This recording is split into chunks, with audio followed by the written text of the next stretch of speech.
अध्यात्म विज्ञान कोई धर्म या संप्रदाय नहीं है, ये स्पिरिचुअल साइंस है जो कुदरत के कानून पर आधारित है। ये विज्ञान पूरे ब्रह्मांड के सभी रहस्यों को उजागर करता है और जीवन के सभी पहलुओं को समझने के लिए एक नई दृष्टि देता है।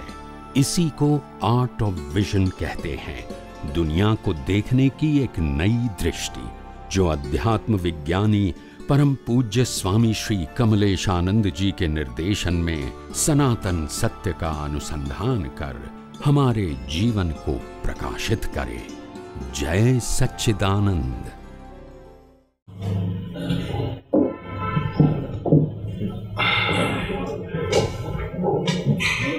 नमो भित्रागाय, नमो भित्रागाय, नमो अरिहंताणम, नमो अरिहंताणम, नमो सिद्धाणम, नमो सिद्धाणम, नमो आयर्हियाणम, नमो आयर्हियाणम, नमो उभस्सायाणम, नमो वज्रायाणम, नमो लोए सब साहुणम, नमो लोए सव साहुणम, ऐसो पंच नमकारो, ऐसो पंच नमुक्कारो, सब पावपणासनो, सव पावपणासनो, मंगलानंच सभ्ये सिंह, मंगलाणं च सौवेसिं, परमं हवै मंगलम। परमं हवै मंगलम्। ओम नमो भगवते वासुदेवाय, ओम नमो भगवते वासुदेवाय, ओम नमः शिवाय। ओम नमः शिवाय। जय सच्चिदानंद। जय सच्चिदानंद। प्रत्यक्ष दादा भगवाननी साक्षीए, प्रत्यक्ष દાદા ભગવાનની સાક્ષીએ વર્તમાને મહાવિદે ક્ષેત્રમાં વિચરતા, વર્તમાને મહાવિદે ક્ષેત્રમાં વિચરતા तीर्थंकर भगवान श्री सिमंदर स्वामी ने તીર્થંકર ભગવાન શ્રી સિમંદર સ્વામીને अत्यंत भक्ति पूर्वक नमस्कार करूँ छूं। અત્યંત ભક્તિપૂર્વક નમસ્કાર કરું છું। वात्सल्य मूर्ति श्री दादा भगवान ने વાત્સલ્ય મૂર્તિ શ્રી દાદા ભગવાને अत्यंत भक्ति पूर्वक नमस्कार करूँ छूं। અત્યંત ભક્તિપૂર્વક નમસ્કાર કરું છું। 33 कोटि देवी देवताओं ने 33 कोटि देवी देवताओने अत्यंत भक्ति पूर्वक नमस्कार करूँ छूं। અત્યંત ભક્તિપૂર્વક નમસ્કાર કરું છું। वितराग शासन देव देवियों ने વિતરાગ શાસન દેવ દેવીઓને अत्यंत भक्ति पूर्वक नमस्कार करूँ छूं। અત્યંત ભક્તિપૂર્વક નમસ્કાર કરું છું। निष्पक्षपाती शासन देव देवियों ने નિષ્પક્ષપાતી શાસન દેવ દેવીઓને अत्यंत भक्ति पूर्वक नमस्कार करूँ छूं। અત્યંત ભક્તિપૂર્વક નમસ્કાર કરું છું। आ क्षेत्रना रक्षक देवी देवताओं ने આ ક્ષેત્રના રક્ષક દેવી દેવતાઓને अत्यंत भक्ति पूर्वक नमस्कार करूँ छूं। અત્યંત ભક્તિપૂર્વક નમસ્કાર કરું છું। आखा ब्रह्मांडना जीव मात्रना रियल स्वरूप ने આખા બ્રહ્માંડના જીવ માત્રના રિયલ સ્વરૂપને अत्यंत भक्ति पूर्वक नमस्कार करूँ छूं। અત્યંત ભક્તિપૂર્વક નમસ્કાર કરું છું। जगत भरना संत पुरुषों योगबल, જગત પરના સંત પુરુષોનું યોગ બળ, जगत भरना सत पुरुषों योगबल જગત પરના સત્પુરુષોનું યોગ બળ અને प्रगट ज्ञानी पुरुष दादा भगवान योगबल અને પ્રગટ જ્ઞાની પુરુષ દાદા ભગવાનનું યોગ બળ समस्त विश्वनु कल्याण करो, कल्याण करो, कल्याण करो। સમસ્ત વિશ્વનું કલ્યાણ કરો, કલ્યાણ કરો, કલ્યાણ કરો અને કલ્યાણ કરવાનું નિમિત્ત બનવાની અને કલ્યાણ કરવાનું નિમિત્ત બનવાની हम सौ महात्माओने આમ સૌ મહાત્માઓને परम शक्ति आपो, शक्ति आपो, शक्ति आपो। પરમ શક્તિ આપો, શક્તિ આપો, શક્તિ આપો। जगतना सर्व जीव જીવો સુખ અને શાંતિને પામો. જગતના સર્વ જીવો સુખ અને શાંતિને પામો. જગતના સર્વ જીવો સમાધાનને પામો. જગતના સર્વ જીવો સમાધાનને પામો. જગતના સર્વ જીવો મોક્ષને પામો. જગતના સર્વ જીવો મોક્ષને પામો. જગત કલ્યાણ હો. જગત કલ્યાણ હો. જગત કલ્યાણ હો. જગત કલ્યાણ હો. જગત કલ્યાણ હો. જગત કલ્યાણ હો. निज स्वभाव से सद्गुरु. निज स्वभाव से सद्गुरु. गुरु लघु सर्वज्ञ है. गुरु लघु सर्वज्ञ है. सूक्ष्म तमा सिद्ध परम गुरु. सूक्ष्मतमा सिद्ध परम गुरु. सत्यम निश्चय वन्द्य है. सत्यम निश्चय वन्द्य है. 33 कोटि दैवगण. 33 कोटि दैवगण. विश्वहितार्थे स्वागतम्. विश्वहितार्थे स्वागतम्. जग कल्याणक यज्ञ में. जग कल्याणक यज्ञ में. मंगलमय जो आशीषम्. मंगलमय जो आशीषम्. सिद्ध स्वरूपी मूर्तमोक्ष. सिद्ध स्वरूपी मूर्त मोक्ष. गलती भूल को माफी जो. गलती भूल को माफी दो. व्यवहारे सद्बुद्धि हो. व्यवहारे सद्बुद्धि हो. निश्चय में अभिप्रोधि दो. निश्चय में अभिवृद्धि दो. जय सच्चिदानंद. जय सच्चिदानंद. जय सच्चिदानंद. जय सच्चिदानंद.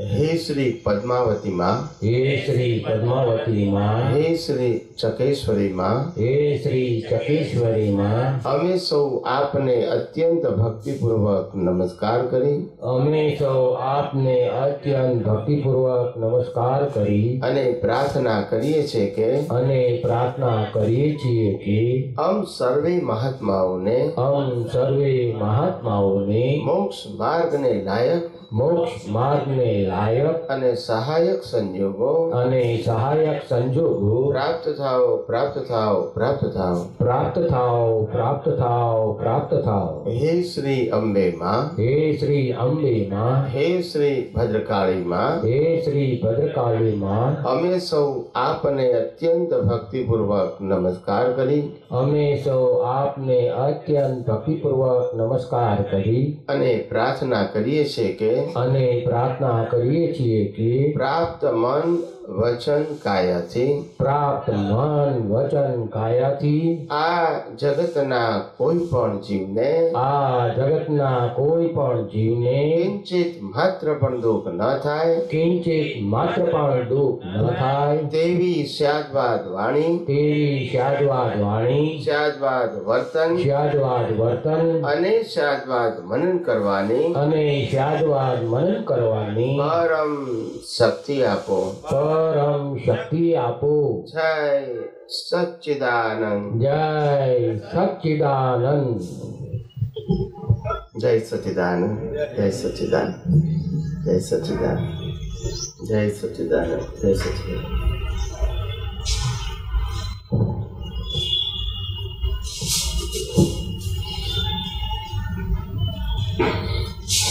કાલે ઘણી બધી વાતો કરીએ આપણે આધ્યાત્મ વિજ્ઞાનની,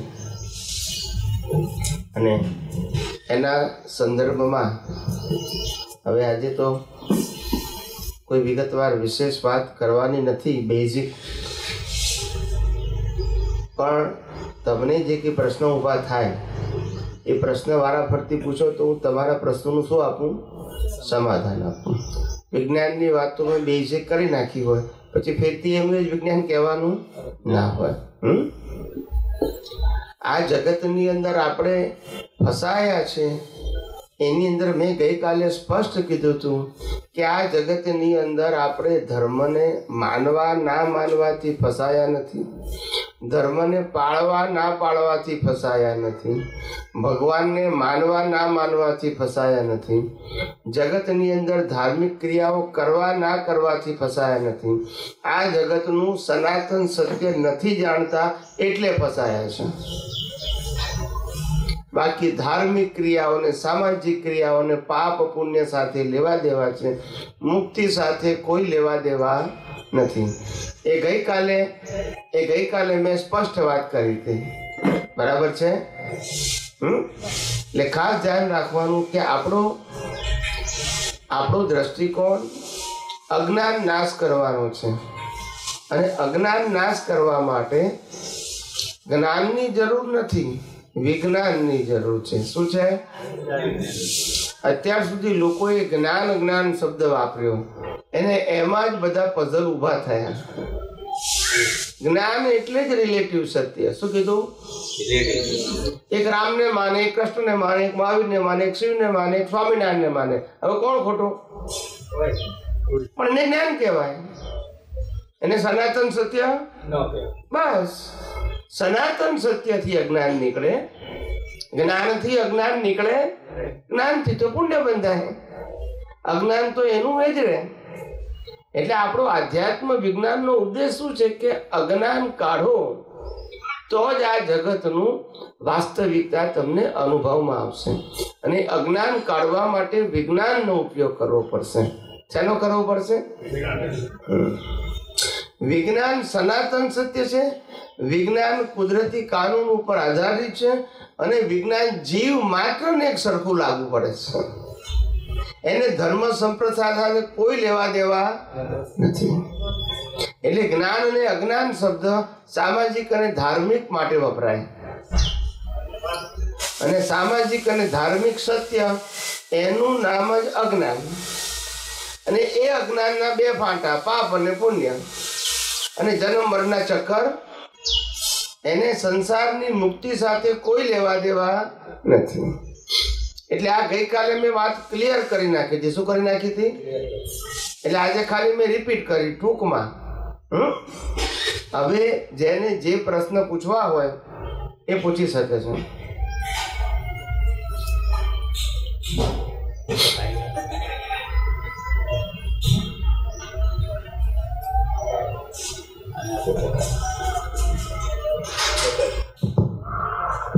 જય સચિદાન. જય સચ્ચિદાનંદ. વાણીમાં છે પૂછતું કે આપણે જે શબ્દો બોલીએ, આ પ્રાર્થના કરાવી તો એ વખતે આપણે દ્રષ્ટિમાં એ જે વાણી નીકળે છે એ તો ઉદય કર્મને આધીન જ હોય ને. પછી તો એને એ આપણે દ્રષ્ટિમાં શું હોવું જોઈએ?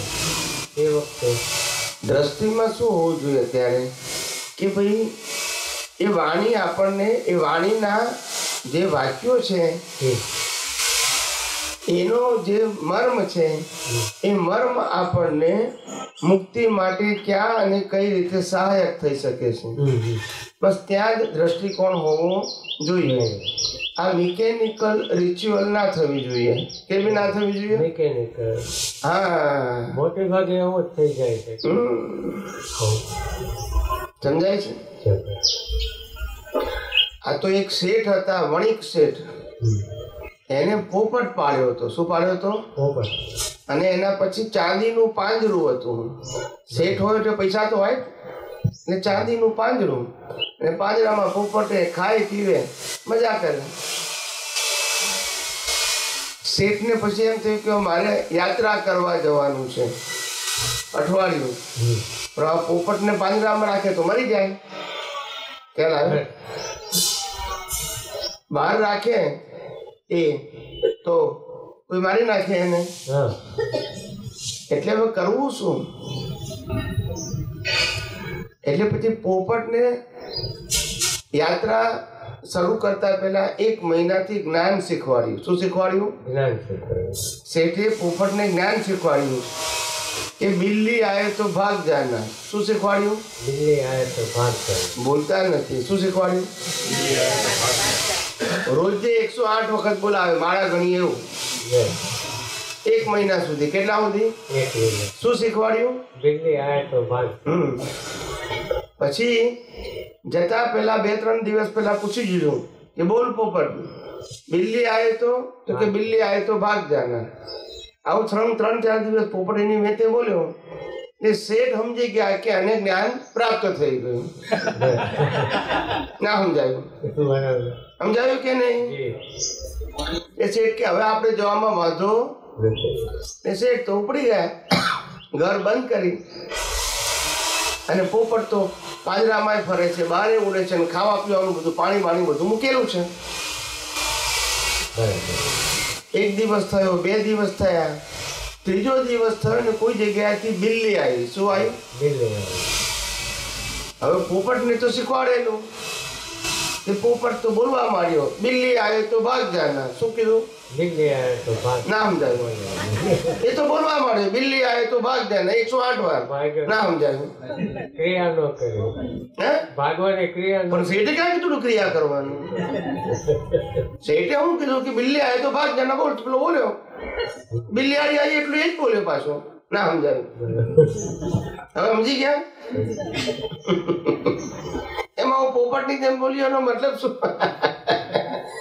એનો મર્મ સમજાવવો જોઈએ. દ્રષ્ટિમાં મર્મ રહેવો છે.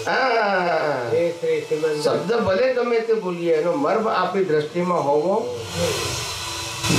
સમજાય છે?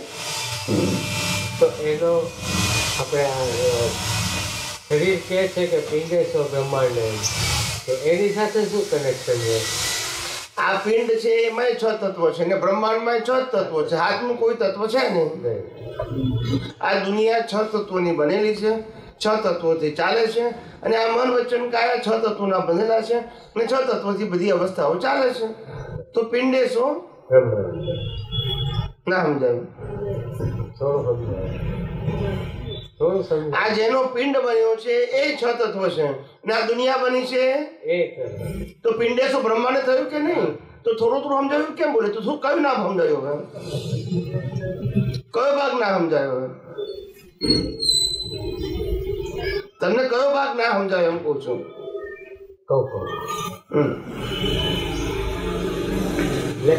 મહાવિદ્ય ક્ષેત્ર ને ભરત ક્ષેત્ર બધું આપણામાં સમાયેલું ગણવાનું. મેં 6 તત્વ કીધું તો મહાવિદ્ય ક્ષેત્ર લઈને આવ્યા. મેં શું કીધું? 6 તત્વ.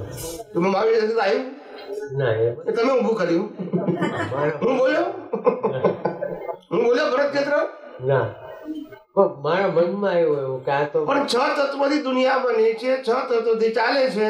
આ મન વચન કાયા 6 તત્વથી બન્યા છે, 6 તત્વથી ચાલે છે. એમાં ભરત ક્ષેત્ર મહાવિદ્ય ક્ષેત્ર આવ્યું ક્યાંથી? દેખાય છે ને એટલે તો પછી એટલે કે તો એ તત્વ જ આપણે ગ્રહણ કરવું. તો તત્વની તો વાત છે. પિંડેશો બ્રહ્માંડ એ તત્વની વાત છે. અંદર જે તત્વ છે એ દુનિયામાં તત્વ છે. હવે સમજો કે હજુ અડધું ના. આ લોકોએ કાલ્પનિક બધું કરી નાખ્યું છે ને બધું, એની આ બધી પઝલ થાય છે.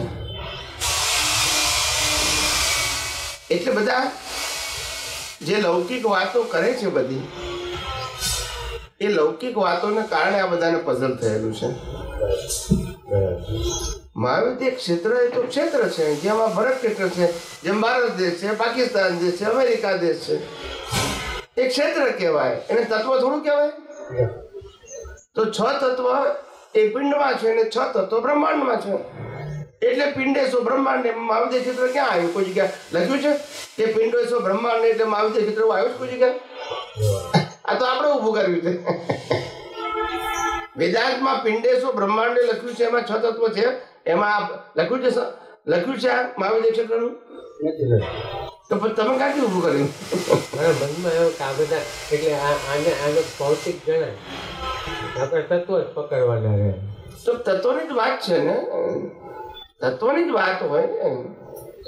પિંડેશો બ્રહ્માંડે તે વેદાંતનું વાક્ય છે અને વેદાંતમાં મહાવિદ્ય ક્ષેત્ર હોય તો પછી તમે ક્યાંથી ઊભું કર્યું? જેનાથી શબ્દ તમે લાયા છો ત્યાંય નથી તો તમારામાં ક્યાંથી ઊભું થાય? કોઈએ વાત કરી હોય તો બરાબર છે કે આવી વાત સાંભળી છે.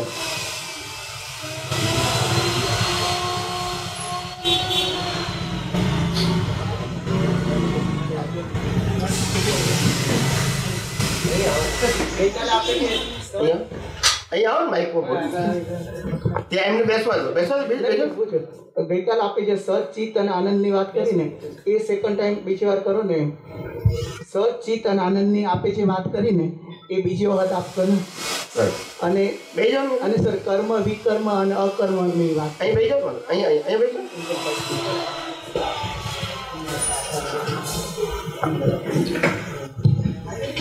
એટલે સત ચિત્ત અને આનંદ. સત એટલે અવિનાશી. શું કહેવાય? સત એટલે અવિનાશી. સત એટલે સત્ય નહીં. સત્ય હંમેશા અવિનાશી હોય. કેવું હોય? વિનાશી. અને સત કેવું હોય? અવિનાશી. સત પછી ચિત્ત. ચિત્ત એટલે જ્ઞાન દર્શન. શુદ્ધ જ્ઞાન દર્શન ને શુદ્ધ ચિત્ત કહેવાય. અને આનંદ એ આત્માનો સ્વભાવ. એટલે કે સત એટલે જે આત્મા શુદ્ધ જ્ઞાન દર્શન વાળો છે અને આનંદ સ્વભાવ વાળો છે એને મારા નમસ્કાર. એમ જીવ માત્રને આપણે સચ્ચિદાનંદ કહેવાનું છે, કારણ કે અંદર છે જ. અને સચ્ચિદાનંદ સ્વરૂપ જે આત્મા છે એ બધાનું શુદ્ધ જ્ઞાન દર્શન અને આનંદ સ્વરૂપ છે. એને હું નમસ્કાર કરું છું, વ્યક્તિને કરતા નથી. સમજી ગયા? સતચિત આનંદ સમજી ગયા? હવે તમારા બીજા 3 વાક્યો હતા. કયા 3 શબ્દો હતા? કર્મ વિકર્મ અને અકર્મ. કર્મ વિકર્મ અને અકર્મ. પહેલી વસ્તુ એ કે તમે કર્મ કોને માનો છો? 1 કે 2 લીટીમાં વ્યાખ્યા આપી દો.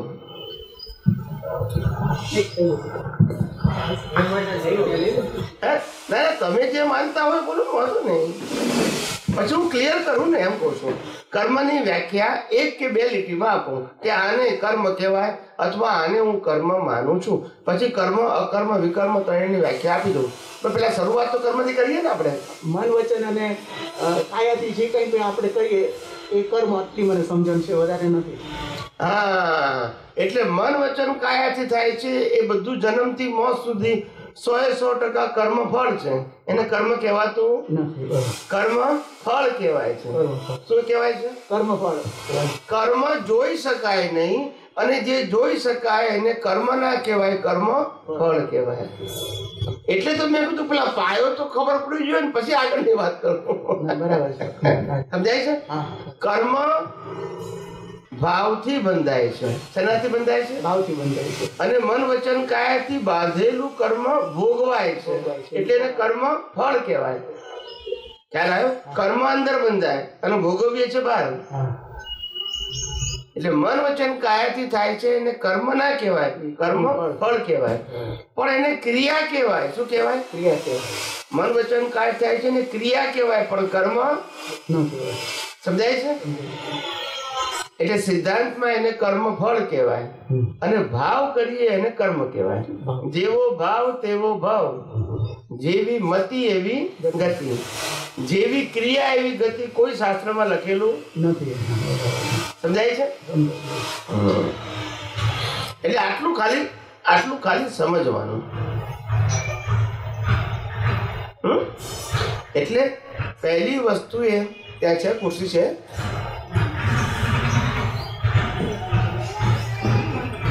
વાંધો નહીં, વાંધો નહીં.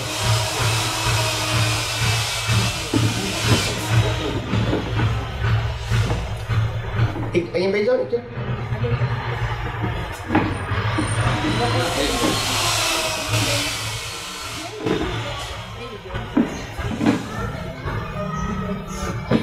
એટલે પહેલું કર્મ અને કર્મફળની વ્યાખ્યા સાંભળી એમાંથી તમને પહેલો જવાબ મળી ગયો કર્મ. બરાબર છે?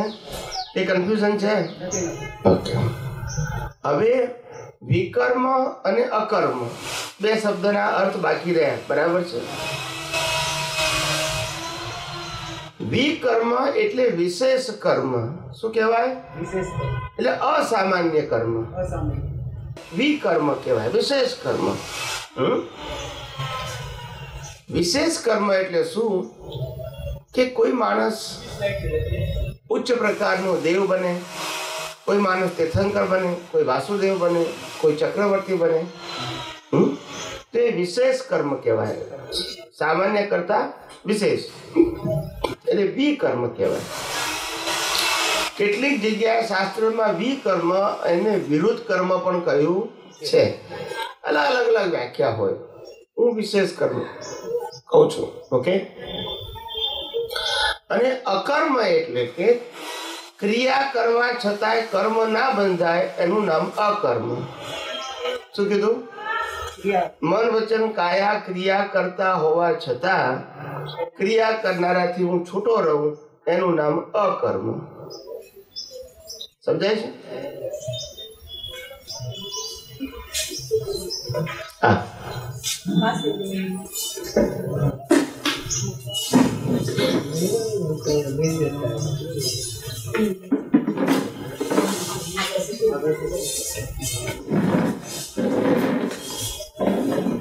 જય સચિદાન.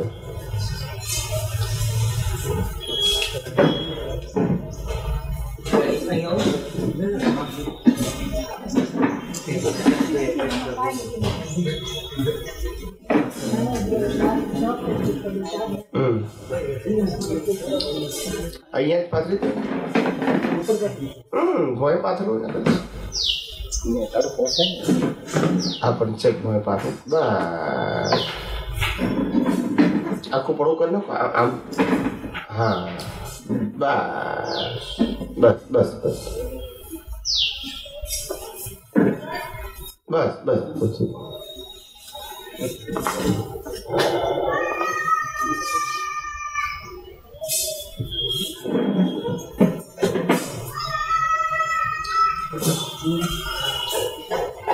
એટલે કર્મ, વિકર્મ અને અકર્મ. અકર્મ એટલે કે મન વચન કાયાની ક્રિયા હોવા છતાં મન વચન કાયામાં માલિકીપણું ના હોવું, મન વચન કાયાની ક્રિયામાં કર્તાપણું ના હોવું એનું નામ અકર્મ કહેવાય. સમજાયું? અકર્મ સમજાયું? હા, તે રામ ભગવાન હે જે રામ ભગવાને કર્યું તે ગઈકાલે આપણે કહ્યું હતું ને કે રામ ભગવાન. હા, એટલે જે લોકો ક્રિયા કરવા છતાંય કર્મ ના બંધાય એ બધા અકર્મ કહેવાય. શું કહેવાય? ક્રિયા તો કરે છે પણ કર્મ બંધાતા એટલે જન્મ મરણ થવાના નહીં, એ બધા અકર્મ કહેવાય. સમજાય ગયું? બીજું કઈ પૂછવું છે? ઓકે. વિકર્મ વિકર્મ જ પડી ગયું. વિશેષ કર્મ. કોઈ વિશેષ કર્મ કહે છે, કોઈ વિરુદ્ધ કર્મ કહે છે. અલગ અલગ પ્રકારની પરિભાષા છે, પણ મને વિશેષ કર્મ વધારે એપ્રોપ્રિએટ લાગ્યો છે. કર્મ પછી વિકર્મ શબ્દ મૂક્યો એટલે વિશેષ કર્મ, અસામાન્ય.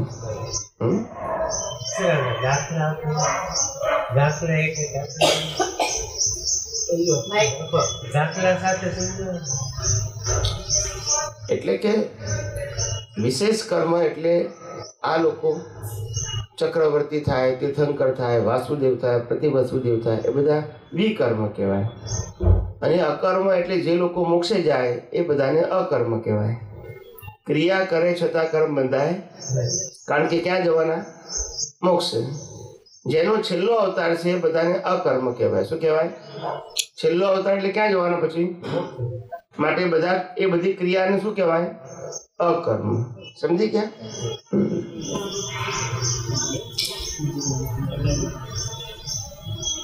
એટલે સિદ્ધાંત સમજી જાઓ. આ પુસ્તક વાંચીએ અને પુસ્તક વાંચ્યા પછી જે આપણે સમજવા જઈએ છીએ એવું ના સમજાય. એ ચોપડીઓના જ્ઞાનની અંદર જે પરિભાષા છે એ પરિભાષા જેને પણ લખી છે એ એના મંતવ્ય પ્રમાણે લખી છે. કેવી લખી છે? અને શાસ્ત્રોમાં જે વાતો લખી છે એ બધી બહુ પુરાણી છે. કેવી છે? પુરાણી એટલે જૂની. ગુજરાતીમાં શું કહેવાય? આ પુરાણ છે. કેવા છે બધા? પુરાણા. નવા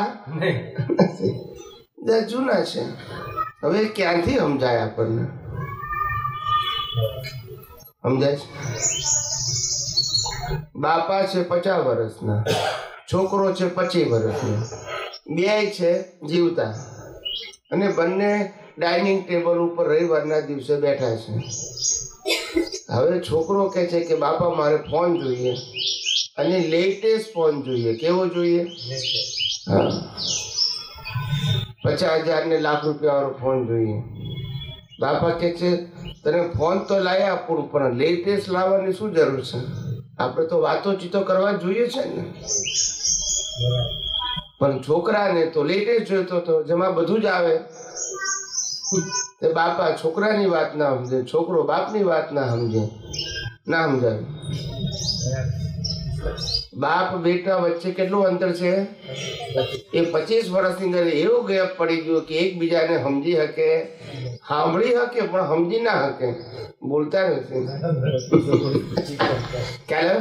25 વર્ષના અંતરમાં બાપ બેટા એકબીજાને સમજી શકતા. એ બાપા 500 વર્ષ કે 5000 વર્ષ કે 2000 વર્ષ પહેલા છાપેલી પુસ્તક સમજવા બેઠા છે, બોલતા નથી. હવે એમાં દશા પ્રાપ્ત થાય કે બે? છોકરો જીવતો સમજાતો નથી, 25 વર્ષનો ફેર જતો હોય અને છાપેલી પુસ્તક સમજવા બેઠો છે, ના સમજાય. આવી રીતે દુનિયા ચાલે છે. ના સમજાયું ને? 1000 વર્ષ પહેલા છાપેલી પુસ્તક આજે સમજવા બેઠો છે, છાપેલી, અને જીવતો છે ને નથી સમજાઈ શકાતો.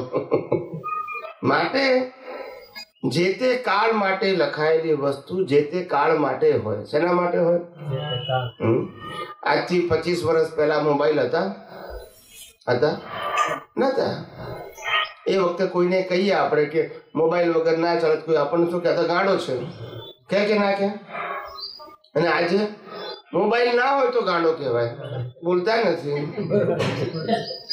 તો એ પરિસ્થિતિ જુદી હતી, અત્યારે જુદી છે. હવે ચાલે? આ તો આજના યુવાન છોકરાઓ કે છે, મા બાપ શરૂઆતમાં શું કે નહીં મોબાઈલ નહીં વાપરવાનો કે છે, છોકરાઓ બગડી જાય. એટલે આજના ભણેલા ગણેલા છોકરાઓ પૂછે છે શાસ્ત્રમાં ક્યાં લખ્યું છે? ગીતામાં, રામાયણ, મહાભારતમાં મોબાઈલ નહીં વાપરવાનો? બોલતા નથી. હવે તમે શું કહેશો? બધું શાસ્ત્રમાં બતાવો છો, આ બતાવો હવે તો. એટલે દરેક વસ્તુની જ્ઞાન પરિસ્થિતિને આધાર હોય. કેવું હોય? હા, તત્વજ્ઞાન એક જ હોય, એ ક્યારે બદલાય નહીં. પણ વ્યવહાર જ્ઞાન, અવસ્થાનું જ્ઞાન, એ બધું સમય સંજોગોને, ધાર્મિક જ્ઞાન બધું સમય સંજોગોને આધારે હોય. કેવું હોય? પહેલા જમાનામાં સાધુઓને, ત્યાગીઓને, સામાન્ય સંસારી સાધકો હતા, એ પણ તમારે 6 મહિના સુધી આમ બેહી રહેતા હતા, સાધના કરતા હતા, સિદ્ધિ મેળવવા. 6 મહિના સુધી ઉભા રહે, ક્યાં તો બેહી રહે. અત્યારે તો 2 કલાક બેહાડે આવે તો પગ આપણે છૂટા કરવા પડે. હવે આપણે પેલી વાત કરવા જઈએ કઈ મેળ પડે? સમજાય છે? એટલે દરેક કાળને આધીન વાત હોય. કેવી છે? ખોટી ના હોય, એ કાળને આધીન બરાબર. હવે આ કાળમાં એ કામ ના લાગે. સમજાયું કે નહીં? એટલે આ દુનિયા આખી આવી છે, સમજવું પડે બધું. આ તો બધું ધકેલ પંચે 150 ચાલ્યું છે. કેવું ચાલ્યું છે?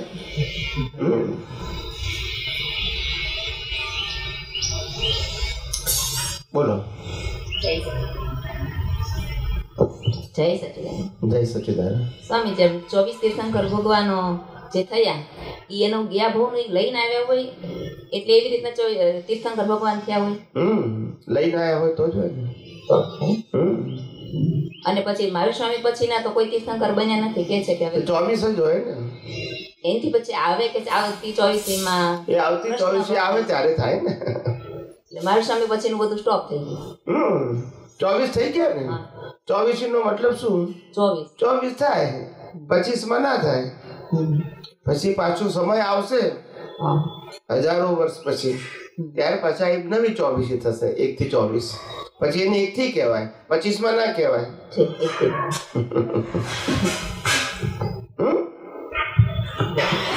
તીર્થંકરો 24 હોય. વાસુદેવ, પ્રતિવાસુદેવ, બલરામ એ બધા 9 હોય. ચક્રવર્તી 12 થાય. કૃષ્ણ ભગવાનને વાસુદેવ કહેવાય. એવા 9 વાસુદેવ થઈ ગયા. કેટલા? આ બધું આપણે સમજવું પડે. એટલે હા બોલો. એટલે આ બધું નથી જાણતા એટલે આપણને આશ્ચર્ય લાગે. શું લાગે?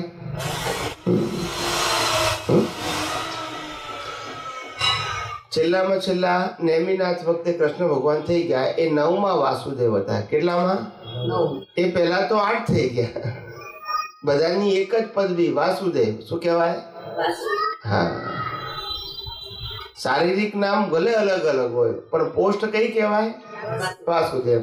જેમ તીર્થંકરોના નામ અલગ અલગ હોય પણ પોસ્ટ કઈ કહેવાય? તીર્થંકર. ચક્રવર્તીના નામ અલગ અલગ પણ પોસ્ટ કઈ કહેવાય? ચક્રવર્તી. પ્રાઇમ મિનિસ્ટર નામ અલગ અલગ હોય પણ પોસ્ટ કઈ કહેવાય? Prime minister. ખ્યાલ આવ્યો? એટલે આ બધી વાસુદેવ, પ્રતિવાસુદેવ, ચક્રવર્તી આ બધી પોસ્ટો કુદરતે એસ્ટાબ્લિશ કરી છે. કોણે કરી છે? કોઈ માણસે કે ગવર્મેન્ટે કે સરકારોએ કરેલી નથી. અહીંની પોસ્ટ જુદી ને કુદરતની એસ્ટાબ્લિશ થયેલી પોસ્ટ જુદી. સમજાય છે? એટલે એ બધી વસ્તુઓ સમજવી પડે તો આપણને ખ્યાલ આવે કે આ બધી આ દુનિયા જે છે એ કઈ રીતે ચાલે છે અને કેટલા કેટલા સમર્થ પુરુષો એમાં હોય છે. અને આપણે પદ્માવતી માતાને પ્રાર્થના કરી છે કે અમને લાયક અને સહાયક સંજોગો પ્રાપ્ત કરજો. તો એટલે પદ્માવતી માતા હાલમાં હા એટલે એ વિતરાગ શાસનના રક્ષક દેવી દેવતા છે. એટલે જેને મોક્ષ માર્ગે જવું હોય એને વિતરાગ શાસનની, એને સંસારમાં સહાયક જોઈતી હોય એને અંબા માતા, ભદ્રકાળી માતા પાસે પ્રાર્થના કરવાની. દરેક દેવી દેવતાઓના પોતાના પોર્ટફોલિયો છે, પોસ્ટ છે, અને એ પ્રમાણે બધું હરખું કામ કરે બધા. તો પછી એ દરેકના કામ પ્રમાણે આ બધી પદ છે. એવી રીતે જય સચિદાનંદ.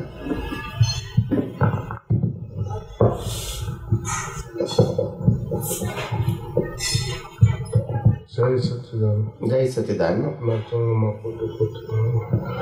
એક વાક્ય વોટ્સઅપમાં હમણાં આવ્યું હતું કે અભિપ્રાય પોઝિટ છે ને વિચાર એનું પરિણામ છે. એટલે એને વિચાર એટલે જવાબ તો આમ આવી જાય છે છતાં આમ વિસ્તારથી કઈ રીતે વિચારમાં પરિણમે છે વિસ્તારથી સમજાવવા. અભિપ્રાય કોઝિસ છે ને વિચારે એનું પરિણામ છે.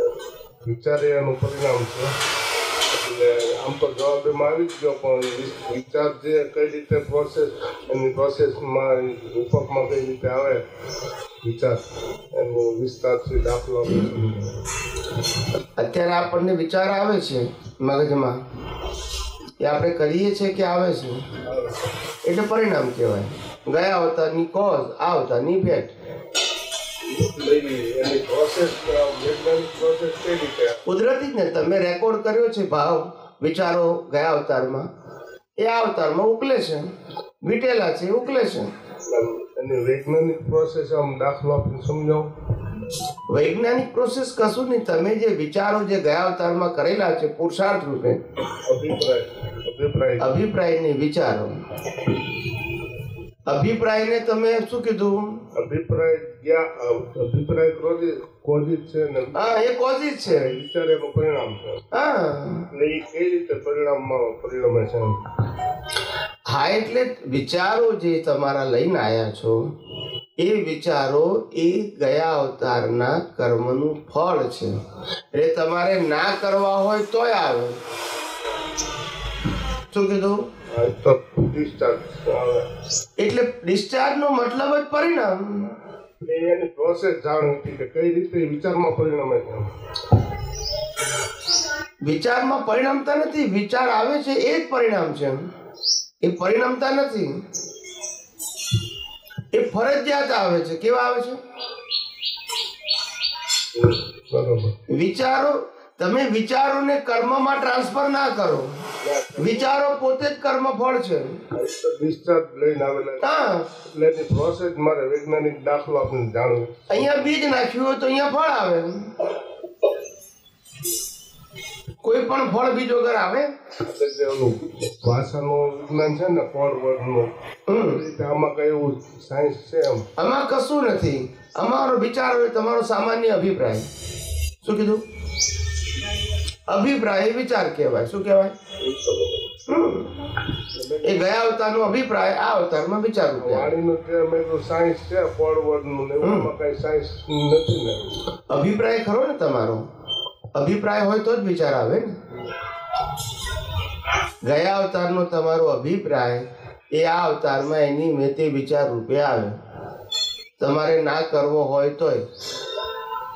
સમજાય છે? એટલે એ વિચાર જે છે એ વિચાર આપણે દાદાનું ઓલા જ્ઞાનમાં છે કે સત્સંગમાં કે વિચાર જે આપણને આવે એ પહેલા ખાલી પરમાણુ રૂપે ફૂટે છે, પછી બુદ્ધિ એને વાંચે છે. એ પ્રોસેસ આમાં જાણવી હતી મારે કે એ કઈ રીતે. એ તો એ જે તમે પ્રક્રિયા કહો છો એ પ્રક્રિયાની અંદર તો આ ફૂટે છે એટલે વિચારને જ તમે કઈ રીતે વાંચી શકો છો એની પ્રક્રિયા છે. પેલા ફૂટે છે દારૂખોનાની જેમ, અને પછી એને બુદ્ધિ વાંચે છે, એને વિચાર કહીએ છીએ. આપણે શાંતિથી ઊંઘી ગયા હોય, બરાબર છે, અને વિચાર આયા કરે છે. આપણે તો કરતા નથી. એ જે ફૂટે છે સ્પંદનો એને વિચાર કે છે. આપણે કોઝિટમાં એવો અભિપ્રાય કર્યો કે આ વ્યક્તિ આવી છે, તેનો પછી જે વિચારવાનું ફળ આવે નેક્સ્ટ લાઈફમાં, તો એ ડિસ્ચાર્જ તો પછી આમાં કઈ રીતે પ્રક્રિયાઓ છે? હા, એટલે તમારો જેવો અભિપ્રાય છે એવો જ વિચાર હોય ને. તમારો ગયા અવતારમાં જેવો અભિપ્રાય હોય એવો જ વિચાર હોય. એક રીતે વિચારમાં પરિણમે.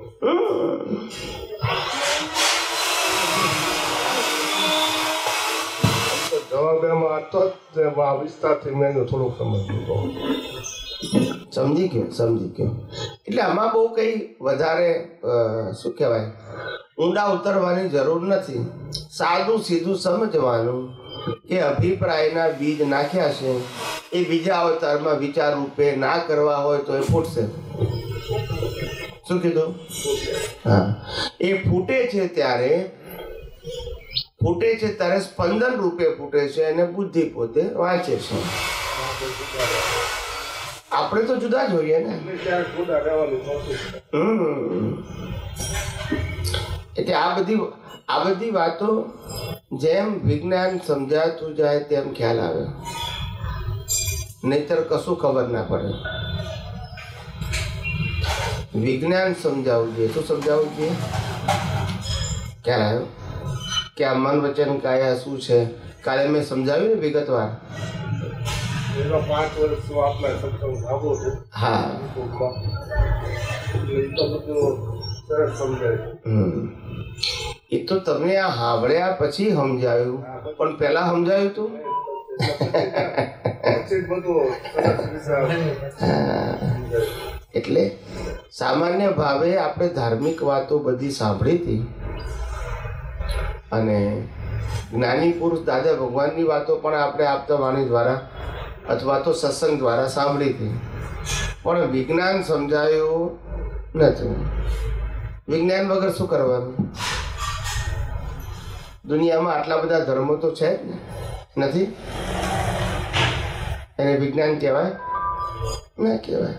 ધર્મો એટલે પાપ અને પુણ્ય. શું કહેવાય?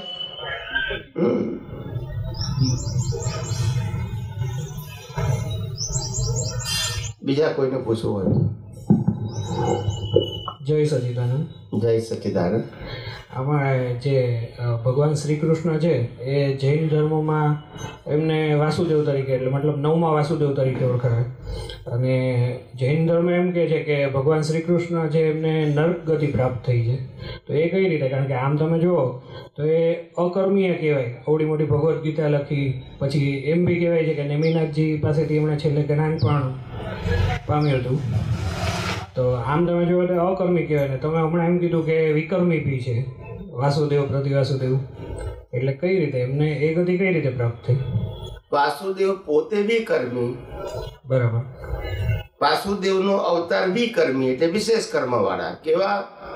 વિશેષ કર્મ. હવે વાસુદેવના ભાવમાં જે પુરુષાર્થ કર્યો એ એમનું જ્ઞાન દર્શન. બરાબર. જે જોઈ શકાય નહીં. આપણે પેલા વાત આ બધી વ્યાખ્યાઓ આપી દીધી પહેલા, પણ તમે બધા ભૂલી જાઓ છો. કર્મ બંધાય છે એ કોઈ જોઈ શકતું નથી, અને જે દેખાય છે એ કર્મ ફળ છે. આ પેલું લાઈન ઓફ ડિમાર્કેશન મેં કહી દીધી. બરાબર. એટલે વાસુદેવનો અવતાર શું કહેવાય? કર્મ કહેવાય, કર્મ ફળ કહેવાય. કર્મફળ એટલે એને વિકર્મ ટાઇટલ લાગુ પડે. કેવું લાગુ પડે? કેવા કર્મો? વિકર્મ એટલે વિશેષ કર્મ. સામાન્ય નહીં પણ વિશેષ કર્મ. હવે વાસુદેવના અવતારમાં એમને જે અંદર પુરુષાર્થ કર્યો હતો જે દુનિયા જોઈ શકે નહીં, એ કેવો કર્યો હતો એના આધારે એમની ગતિ છે. બરાબર. વિકર્મના આધારે નહીં. ના સમજાયું? બરાબર. બરાબર. એ તો કર્મફળ કહેવાય. બરાબર. હા, સમજાય છે? સમજાય. એટલે કર્મ કેવા બાંધ્યા છે એના આધારે ગતિ થાય છે. એવું છે કે જ્ઞાન હોવા છતાંય પણ કર્મ ના બંધાય એવું નહીં. બરાબર. ઊંચા પ્રકારનું જ્ઞાન હોય તો કર્મ બંધાય, ઓહ, નરગતિ ના બંધાય. બરાબર. સમજાય છે? એટલે હું દાખલો આપું એટલે વધારે ખબર પડશે. સામાન્ય વ્યક્તિ છે, વકીલ છે અને ન્યાયાધીશ. 3 વ્યક્તિઓ છે. બરાબર. સામાન્ય વ્યક્તિ, વકીલ અને ન્યાયાધીશ 3. હવે આ 3 વ્યક્તિઓએ આને 5000ની લાંચ લીધી. સામાન્ય વ્યક્તિએ, વકીલે 5000ની લાંચ લીધી અને ન્યાયાધીશે 5000 રૂપિયાની લાંચ લીધી. સૌથી વધારે ગુનો કોને લાગુ પડે? ન્યાયાધીશ. કેમ? બોલો. એટલે જેમ હાયર લેવલનું જ્ઞાન હોય એમ જવાબદારી પણ કેવી હોય? એ ત્યાંથી પડે ને તો હાથ પગ ભાગી જાય. ના સમજાયું? અહીંથી પડે તો વાંધો ના આવે. જેટલા ઊંચાઈથી વધારે પડશો એટલો માર વધારે ખાવો પડે. બરાબર. એટલે ત્યાંથી પડ્યા પછી જે ગુનો લાગુ પડે ને એના ફળ ભયંકર હોય. કેવા હોય? અસામાન્ય. કેવા હોય? સામાન્ય ના હોય. બરાબર. સામાન્ય માણસો જે ભૂલ કરે એના ફળ સામાન્ય હોય. પાપ અને પુણ્ય પણ કેવા હોય? સામાન્ય. આ લોકોના પુણ્ય પણ અસામાન્ય હોય અને પાપ પણ. સમજાય છે મારી વાત? પણ આટલું જ્ઞાન અર્જિત કર્યું નેમિનાથજી પાસેથી, છતાં બી એમને નરકગતિ પ્રાપ્ત થઈ જૈન ધર્મ પ્રમાણે. ટૂંકમાં આપણે નરગતિ શબ્દ બોલવાની જરૂર નથી.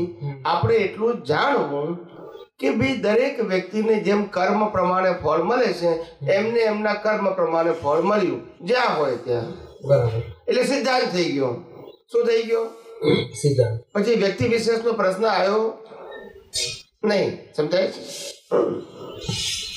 એટલે આપણે એમાં પડવાનું નહીં. એ ક્યાં ગયા ને ક્યાં નહીં. આપણે આપણા કર્મનું ફળ ભોગવીએ, એ એમના કર્મનું ફળ ભોગવે. પતી ગયું. વિશેષતામાં આપણે શું કામ જવાની જરૂર? મને બધા પૂછે કે સ્વામીજી તમે દાદા ભગવાન સાથે 11 વર્ષ રહ્યા, બરાબર છે, હવે દાદા ભગવાન ક્યાં ગયા અત્યારે મને કહો. તો મેં કહું ગયા એ ખબર છે, શું કીધું, અને અમે મૂકવાય ગયા હતા એમને શમશાન સુધી એ ખબર છે, પણ ક્યાં ગયા હતા એ ખબર નથી. કાગળ આવે ત્યારે કહીશું, ના સમજાય. જે વસ્તુનું જ્ઞાન નથી એને હંબક બોલવાનો મતલબ શું? Without proof. સમજાય છે કે નહીં? બધા તો ગમે તેમ બોલી નાખે કે દેવલોકમાં હશે, મહાવિદ્ય ક્ષેત્રમાં હશે, અહીંયા હશે, પણ તમારી પાસે કોઈ ઓથેન્ટિક પ્રૂફ છે તો કે ના. તેનો મતલબ શું બોલવાનો? તમારી પાસે કોઈ પુરાવો નથી, બોલવાનો મતલબ શું? એક હરકો બી એમના જેવા કર્મ હશે, એવી ગતિ થઈ હશે, પતી ગઈ વાત. સમજાય છે કે નહીં? સીધું સાધું બોલો ને, ગોળ ગોળ બોલીને બધાને ગુમરાહ કરો છો, ખ્યાલ આવે કે નહીં? ચમત્કારિક ભાષા બોલીને શું ફાયદો? સૈદ્ધાંતિક ભાષા બોલો ને, બધાને એક્સેપ્ટ થાય. શું થાય? આપણે આપણા કર્મ પ્રમાણે ગતિ થવાની, કૃષ્ણ ભગવાનને એના કર્મ પ્રમાણે થવાની. એમાં કઈ ખોટું છે? એમાં કોઈ આપણે અપમાન કર્યું? કર્મ પ્રમાણે ગતિ ક્યાં છે આપણે જોઈ શકતા નથી, તો બોલવાનો મતલબ શું છે? કોઈ વસ્તુનો પુરાવો પુસ્તકમાં પણ આપ્યો હોય તો એ બોલીએ, પણ આપણને એ ખબર નથી. એટલે એવી રીતે બોલવાની આપણે જરૂર નથી. સમજાયું કે નહીં સાહેબ? બોલો. જય સચિદાનંદ. જય સચિદાનંદ. થોડાક દિવસ પહેલા આપણો એક સત્સંગ સાંભળ્યો હતો, એમાં રાવણ વિશે આપ્યું હતું કે રાવણ તીર્થંકર થવાના છે, બરાબર, અને બીજું કે 9 ગ્રહ સિદ્ધ કર્યા હતા. તો હવે એમની એવી કઈ ભૂલ હતી કે રામ જેવું એનું ડેવલપમેન્ટ ન થઈ શક્યું? એમાં કઈ ભૂલ એવી ગઈ? કેમ રામ જેવું ડેવલપમેન્ટ એટલે કેમ રામ તો મોક્ષ થઈ ગયા, તો એને તીર્થંકર થવાના, પણ એને ભૂલ એની ક્યાં ગઈ એવી કે એને આવું ન થયું? એટલે મહાવીર ભગવાન એવું કે મારે પાછું ના જીવ થવાનું છે એવું? નહીં, એવું નહીં. અહીંયા એવું નહીં, પેણે એવું પાછું. બોલો, તમારે જવાબ આપવો પડશે.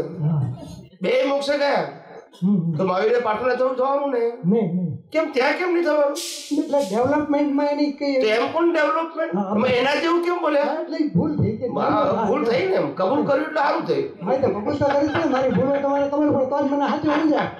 કે તમે ભૂલ કરો એ મારે હાજીયા ના કરાય ને? ના.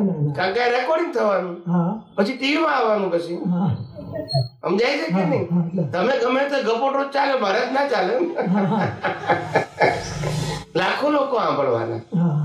એટલે હંમેશા દરેક વ્યક્તિ પોતપોતે, મેં હમણાં જ કીધું એ પ્રમાણે, જેને જેવા કર્મ કર્યા છે એવી ગતિ થાય. અને તમે જે 9 ગ્રહની વાત કરી એ રાવણનો ઉદય કર્મ હતો, પણ રાવણે કયા પુરુષાર્થ કર્યા એ તમને ખબર છે? કૃષ્ણ ભગવાન વાસુદેવ કહેવાય એ ઉદય કર્મ કહેવાય, પણ કયો પુરુષાર્થ કર્યો તમને ખબર છે? તો પુરુષાર્થ જુદું ને ઉદય જુદું. તમે તો ઉદય કર્મની વાત કરો છો, પુરુષાર્થ તો ખબર પડે નહીં આપણને. અને ગતિ કયા દ્વારા થાય છે? એ દેખાતો નથી, અને જે દેખાય છે તો કર્મ ફળ છે. તો ફળનો આધાર માપ કાઢવાનું. હવે સમજી ગયા કે ના સમજ્યા? આ અત્યાર સુધી આ સાચું સમજ્યા જ નથી, એની તો આ ભાનગઢ છે. બહારના સંજોગોથી કોઈનું માપ કાઢી શકાય? હા, સમજાય છે? બહારના સંજોગોથી માપ ના કાઢી શકાય. સામાન્ય માણસ હોય એની ઉત્તમ ભાવના હોય, અને તપસ્વી હોય એની અધમ ભાવના હોય. એ અંદરની વસ્તુ છે, બહારની વસ્તુ નથી. સમજાય છે મારી વાત? સમજાય છે? એટલે આપણે બહારની પરિસ્થિતિના આધારે એને કર્મ કેવા બંધાય છે એ આપણને ખબર પડે. જૈન સાધુ હોય કે સંન્યાસી હોય તોય નરકે જાય, બોલતા નથી. અને સામાન્ય માણસ સંસારી હોય તો દેવલોકમાં જાય. તો તમે કઈ રીતે માપ કાઢશો? બોલતા નથી. કઈ રીતે કાઢશો? બહારથી કાઢશો? તો પછી અંદર જેવા ભાવ કર્યા. તમારો પ્રશ્ન બહારનો છે કે આ 9 ગ્રહ વશ કર્યા તો પછી કેમ આપો? પેલા ભાઈની જેમ કૃષ્ણ ભગવાનનું પૂછ્યું, તમે રાવણ એટલે વિચાર એમ છે કે એનું ડેવલપમેન્ટ એટલું ઊંચું હતું તો કેમ આમ એમ ડેવલપમેન્ટ ઊંચું પણ પુરુષાર્થને આધારે ફળ મળે છે ને. મેં હમણાં તમને કીધું ઊંચું ડેવલપમેન્ટ હોય તો નરગતિના કરામે બાંધી શકે, એ બી વાત કરી દીધી, કરી કે ના કરી? દેવલોકમાં જઈ શકે. સમજાય છે? જેની પાસે 5 લાખ રૂપિયા હોય એને વધારે વધારે નુકસાન કેટલું જાય? બોલો ને, કેમ આટલો વિચાર કરવો પડે છે? કોઈની પાસે 5 લાખ રૂપિયા હોય તો વધારે વધારે નુકસાન કેટલું જાય? 7 લાખ નું સીધી બધું ન. અને 50 લાખ હોય તો 50 લાખ સુધી, અને 50 કરોડ હોય તો 50 કરોડ સુધી, અને 500 કરોડ હોય તો 500 કરોડ સુધી. જેમ વધારે વધારે કે નહીં, જેમ વધારે પૈસા હોય એમ નુકસાનની ક્ષમતા વધારે હોઈ શકે ને. નુકસાનની ક્ષમતા વધારે. બસ જ્ઞાન ઊંચું હોય તો પડવાનું ભારે હોય. સમજાય છે? એવું આ બધું સમજવાનું આપણે. જેમ હાયર લેવલે જાય એમ જવાબદારી પણ શું છે? વધારે. સમજાય છે? જેમ લો લેવલ હોય જવાબદારી ઓછી હોય. 5 વર્ષના છોકરા કરતા 25 વર્ષના છોકરાની જવાબદારી વધારે કે ઓછી હોય? 5 વર્ષના છોકરા કરતા 25 વર્ષના છોકરાની જવાબદારી વધારે કે ઓછી? વધારે. અને 50 વર્ષની? વધારે. અને 75 વર્ષની? વધારે. કેમ? એ માણસ છે, પેલો માણસ છે. તો જેમ જેમ ઉંમર થાય, મેચ્યોરિટી બધી થાય, એમ જવાબદારી પણ એમ. અહીંયા જ્ઞાનમાં પણ જેટલો મેચ્યોર થાય જવાબદાર પણ. તમે જે ભૂલ કરો અને હાયર લેવલની વ્યક્તિ ભૂલ કરે, બંને ભૂલ એક કરે તો બંને સજા જુદી. સમજાય છે મારી વાત? બંનેની તીવ્રતા જુદી હોય. શું છે? તીવ્રતા જુદી. એટલે આ બધું સમજવું પડે. આપણે આ બધું સમજતા નથી, સમજવા પ્રયત્ન કર્યો નથી. અનાદિકાળથી ધર્મના કુંડાળામાંથી બહાર નીકળ્યા જ નથી. કયા કુંડાળામાંથી? અમારો ધર્મ ઊંચો ને તમારો નીચો, અમારા ભગવાન ઊંચા ને તમારા નીચા, અમે આ મંદિરમાં જઈએ ને તમે આ મંદિરમાં જાઓ, અમે આ મંત્ર બોલીએ ને તમે આ મંત્ર બોલો, અમારી 11 જુદી ને તમારી જુદી. બોલતા નથી. આ ધંધા કર્યા છે ને, જ્યાં ત્યાં ભાગલા પાડો, બસ આ ધંધા કર્યા છે. બીજું કે કર્યું છે? તો ભગવાન ભેદ વાળા હોય કે અભેદ હોય? અને તમે શું કર્યું? બોલો. તોય કે છે સાચો માર. આટલો માર ખાય તોય પણ કેવો કે છે? સમજાય છે? એટલે આ બધું સમજવું પડે. એટલે આ વિજ્ઞાનનો, આ આધ્યાત્મ વિજ્ઞાનનો સનાતન સત્યનો માર્ગ ખુલ્લો થયો છે, જે દુનિયાના તમામ પ્રશ્નોનું કાયમી સમાધાન આપે છે. કેવું આપે છે? કાયમી. પછી તમારે કોઈ સમાધાનની જરૂર પડે નહીં. એટલે એને કાયમી સમાધાન કહેવાય. બીજું શું પૂછવું છે? બોલો. હવે ડેવલપમેન્ટ ઊંચું જાય 360 ડિગ્રીનું, પછી એને કાંઈ ઓલું રહેતું નથી પુરુષાર્થ કરવાનું. પછી તો એને પછી જે ગતિ, એને જે ડેવલપમેન્ટ છે ત્યાં સુધીમાં જે કર્મ બાંધ્યા હોય એ તો એને પાછા જ્યારે જ્ઞાન થવાનું હોય ત્યારે નેક્સ્ટ અવતાર ભોગવવા તો પડે જ. તો એવું કંઈ ન બને કે એને ભોગવવાનું ન આવે કંઈ એવું? તમે એવું કહો છો કે એક્ઝામમાં રિઝલ્ટ ના આવવું જોઈએ, એવું તમારું કેવું છે ને? બોલો. એવું બને? એટલે જે એટલે ભોગવવાનું તો આવે જ. એમ કર્મ બાધા તો ભગવાન ના આવે. એટલે પ્રતિષ્ઠિત આત્મા એ વખતે ન હોય પણ એને ભોગવવાનું તો આવે છે. કર્મ તો બાંધી દીધા છે ને. પણ તમે એકવાર સ્કૂલ કે કોલેજમાં જઈ એક્ઝામ આપી ઘેર આવતા રહો, બરાબર છે? એક્ઝામ ક્યાં આપી? સ્કૂલમાં. પછી ક્યાં આવી ગયા? ઘરે. રિઝલ્ટ ના આવે ને? રિઝલ્ટ આવે. કેમ? તમે ત્યાં નથી? તમારે તો બોલો છો પરીક્ષા આપી દીધી એટલે આવે. ત્યાં અહીંયા નથી સમજણ પડતી. અહીંયા કેવી સમજણ પડી ગઈ કે પરીક્ષા આપવા ગમે ત્યારે જાઓ તો રિઝલ્ટ આવશે કે નહીં આવે? તો પછી કર્મમાં જાવ તો ફળ ના આવે? કે સિદ્ધાંત સીધા સાદા છે, પણ અત્યાર સુધી કોઈને ગેડ જ પડતી નથી. ગેડ પડતી નથી. સમજાય છે? રિલેટિવ સત્યમાં એટલા બધા લોકો ઊંડા ઉતરી ગયા છે કે સનાતન સત્ય શું છે ખબર જ નથી. સમજાય છે? હવે આપણે આ અધ્યાત્મ વિજ્ઞાનની વાતો કરીએ છીએ એ ઈસરો ને નાસાના સાયન્ટિસ્ટો સાંભળે છે. કારણ કે આ તો વિજ્ઞાન છે ને, આ ધર્મ નથી, આ ક્રિયાકાંડ નથી. અહીંયા ભગવાન, ગુરુ, ક્રિયાકાંડ, સંસ્થા, મંદિર, મંત્ર, શાસ્ત્ર એની વાત થતી જ નથી. અહીં તો સનાતન સત્યની, કુદરતના કાનૂનની અને શાશ્વત તત્વોની વાત થાય છે, જે સાયન્ટિસ્ટો રિસર્ચ કરે છે. એટલે એ લોકોને રસ પડે છે. સમજાય છે? એટલે આ વિજ્ઞાન છે. શું છે?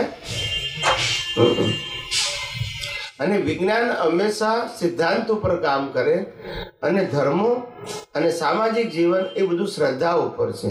કેવું છે? એટલે શ્રદ્ધાથી આ દુનિયા ચાલે છે. અને જેને આ જગતના સિદ્ધાંતો સમજી જાય એના જન્મ મરણ શું થઈ જાય? બંધ થઈ જાય. સમજાય છે? એટલે આ સમજવું પડે. ધર્મથી કોઈ દિવસ જન્મ મરણનો અંત આવે? ધર્મ એટલે જ પાપ પુણ્ય. શું કહેવાય? આમ કરવાથી પાપ થાય ને આમ કરવાથી એનું નામ ધર્મ. વિજ્ઞાનમાં પાપ પુણ્ય આવતું નથી. એટલે આ બધું સમજણ પડવી જોઈએ આપણને.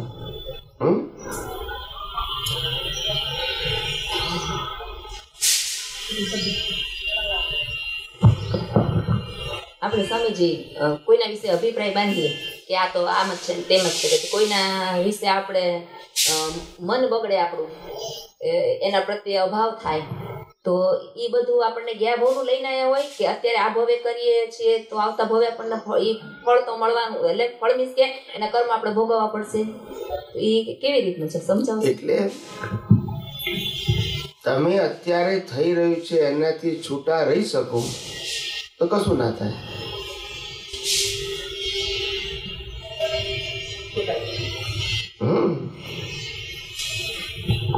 અભિપ્રાય કોને પડ્યો? કિરણને. કેમ પડ્યો? સામેની વ્યક્તિનું આપણે એવું કાંક જોયું એટલે એના પ્રત્યે આપણને અભિપ્રાય. સામેની વ્યક્તિ પણ અત્યારે જ છે, અભિપ્રાય પણ શરીરને જ છે. બરાબર છે? તો એનું શરીર ને આપણું શરીર, શરીર એટલે મનોવચન કાય થઈને આવી ગયા. ઓકે? અને વારંવાર બોલીશ નહીં, હું શરીર કહું એટલે મનોવચન કાય સમજી લેવાનું. એના મનોવચન કાય ને આપણા મનોવચન કાય, બેનો કંટ્રોલર કોણ છે? કુદરત છે. તો પછી આપણી જવાબદારી ક્યાં આવી? આપણે ભળી ગયા તો આપણી જવાબદારી, છૂટા રહ્યા તો આપણી જવાબદારી. રામે લાખો લોકોને હિંસા કરી કે ના કરી? તોય મોક્ષે ગયા. અર્જુને કરોડો માણસોને હિંસા કરી મહાભારતમાં, તોય મોક્ષે ગયા. ને આપણે કીડીઓ બચાવતા અહીંયા ફરીએ છીએ. તો સિદ્ધાંત તો સમજવું પડશે કે નહીં? કુદરતનું કામ બધા માટે હરખું હશે, જુદો જુદો હશે, સરખો જ છે. આપણે સમજતા નથી. ઘડીએ પાછા ક્રિયામાં જતા રહીએ છીએ, વારે ઘડીએ ક્રિયામાં જતા રહે છે. હું કહું છું ક્રિયાની કિંમત નથી, દ્રષ્ટિની કિંમત છે. તમે જતા રહો છો ક્રિયામાં. પેલા એક છે કે રાવણને નવગ્રહ હતા, એ શું હતું? ક્રિયા. કૃષ્ણ ભગવાને ગીતા કીધી, શું છે? ક્રિયા. પણ એમનું જ્ઞાન દર્શન શું છે?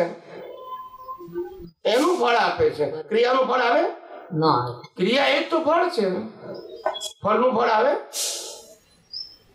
અત્યારે મનોવચન કાયા જે કંઈ પણ કરે છે એ શું છે? કુદરતી રચના. પછી એનો પુરુષાર્થ કહેવાય? આ બધામાં પઝલ શું થાય છે લોકોને ખબર. ક્રિયાને જ પુરુષાર્થ માને છે ગમે તેમ કરીને. સમજાય છે? ગમે